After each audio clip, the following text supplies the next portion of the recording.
What's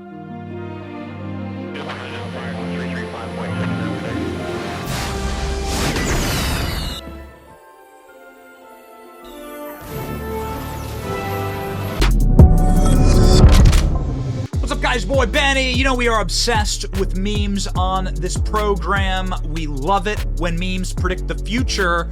And ladies and gentlemen, we have a crystal ball meme here. Very, very special. Advertisers leaving. We talked to Bob Iger I hope today. they stop. You don't want them to advertise? No. If somebody's going to try to blackmail me with advertising, blackmail me with money, go f*** yourself. Go f*** yourself. Hey, Bob. Hi, Bob. Okay, so it's like, what was Elon Musk predicting? Elon Musk was predicting what just happened today to Disney. Now, I'm no business expert. I didn't go to business school, right? I didn't go to the Ivy Leagues. I'm not an accountant, nor am I some guy that you should follow for stock picks, right? It's not what I do for a living. But I'll tell you this, I know what a healthy business looks like. And this ain't a healthy business. In fact, this dip right here represents $20 billion in market cap getting destroyed off of Disney's stock price. $20 billion is a lot of money. $20 billion is probably the amount that Disney has lost on woke remakes of Little Mermaid, The Lion King, Indiana Jones, Star Wars. Maybe nearing that. But ladies and gentlemen, what you're seeing here is the 5-day rolling average and then a cliff. A absolute cliff. And we tried to warn you. Oh, man. And if you go to, so this is what 5 days looks like. All right. Not good. 20 billion in losses. This is what 5 years looks like. And the picture is even worse. The picture gets even more miserable. Look at this. Look at this. 21% loss in value over the last 5 years.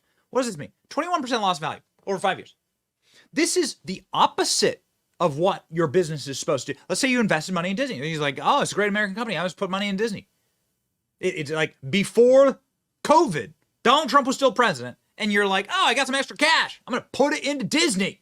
What happened to your money? Well, you lost about a quarter of it. That's not the way a stock's supposed to go, especially a stock that is the biggest media company in the world that owns some of the biggest IPs on earth. Especially a stock that owns the largest intellectual property franchises on it. Star Wars, Marvel, Indiana Jones, all of the Disney IP, the classic Disney IPs, all of it. This is not good. This is not pretty. This is an absolute catastrophe. We told you, Disney shareholders, and so did Nelson Peltz, but no. Destroyed. Look at that. This constitutes, according to the Quartering, $20 billion in market cap today. Somewhere Elon Musk is enjoying a subtle chuckle. What happened? Disney to cap the number of Marvel movies as it releases each year as it doubles down on quality. Oh, quality. I was like, yes, Disney. Disney's doubling down on quality. Really? What does this mean? It means that Disney stock has plunged on their streaming services, while Disney shares fell as much as 10% on Tuesday morning trading after the entertainment giant posted quarterly earnings that underwhelmed Wall Street, while the company reported a surprise profit in the entertainment division of its streaming business saw a drop in traditional TV business with weaker box office. Disney Plus and Hulu streaming services reported modest profits. CEO Bob Iger came out of retirement to revamp Disney, says the streaming operations on track for profitability in September. We've heard that before. Yeah, it's like, we'll be profitable next quarter, we promise. Meanwhile, revenue from its traditional television business declined 8%.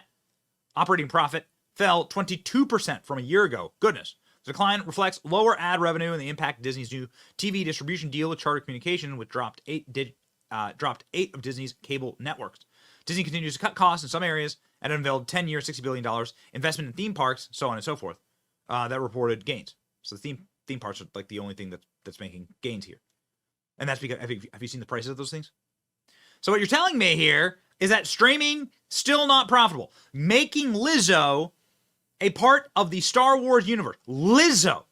Making Lizzo part of the Star Wars universe was not profitable. This is a literal scene from Disney Plus.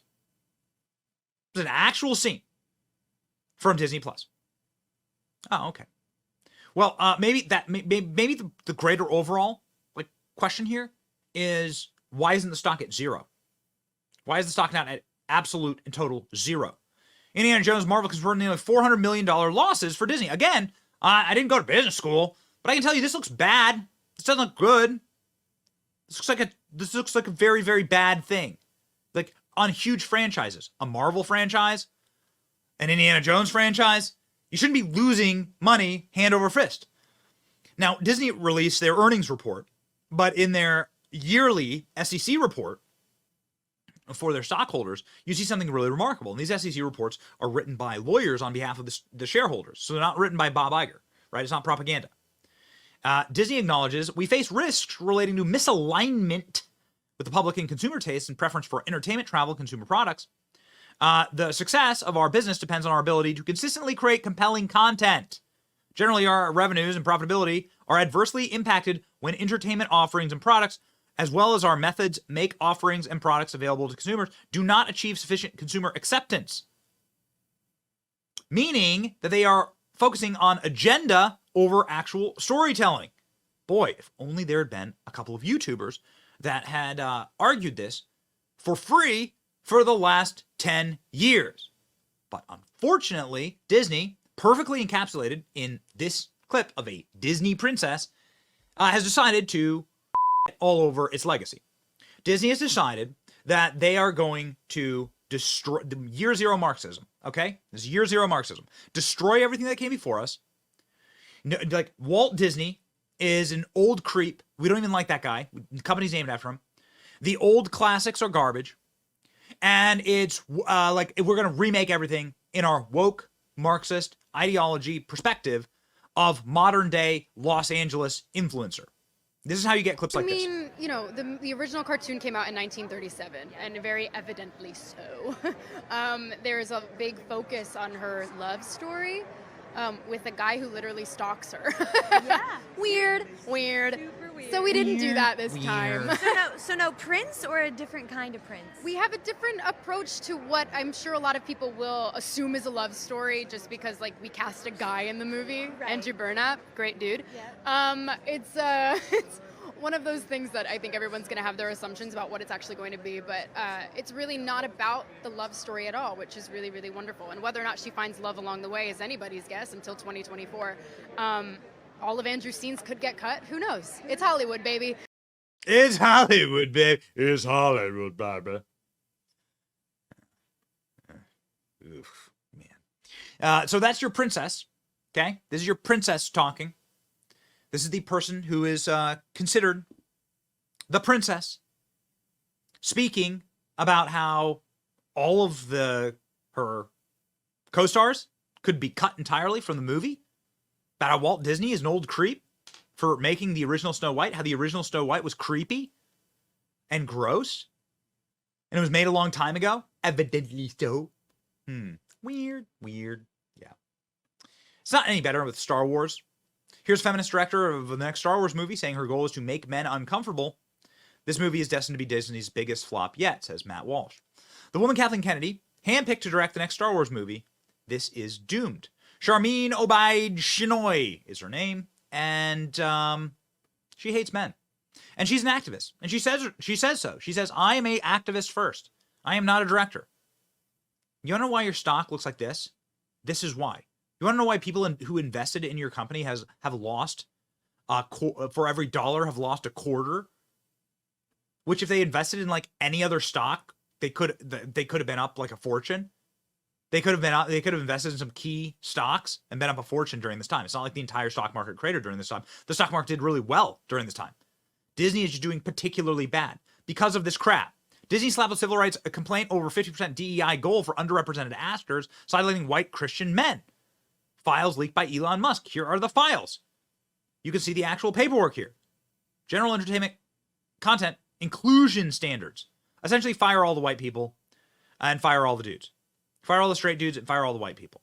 Gina Carano sued Disney over her firing because she said something that they didn't like politically.